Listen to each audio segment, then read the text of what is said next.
जे खरं झालेलं आहे किंवा ते खरंच झालेले विमान पेट घेतलेले विमान।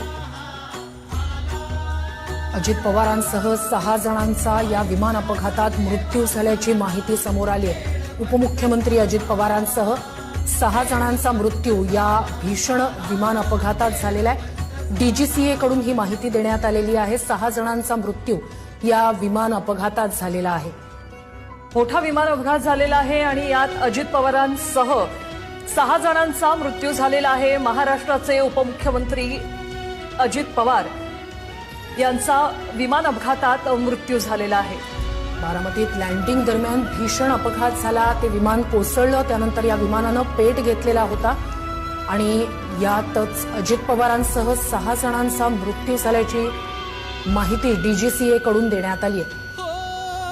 अत्यंत धक्कादायक। सकाळी सभेसाठी म्हणून अजित पवार निघालेले होते मुंबईहून। ज्या विमानानं ते छोट्या विमानानं जे नेहमी प्रवास करत असतात तशा स्वरूपाचं हे छोटं विमान होतं। मात्र बारामतीत लँडिंग दरम्यान अजित पवारांच्या या विमानाला भीषण अपघात झाला। लँडिंग दरम्यान विमानतळा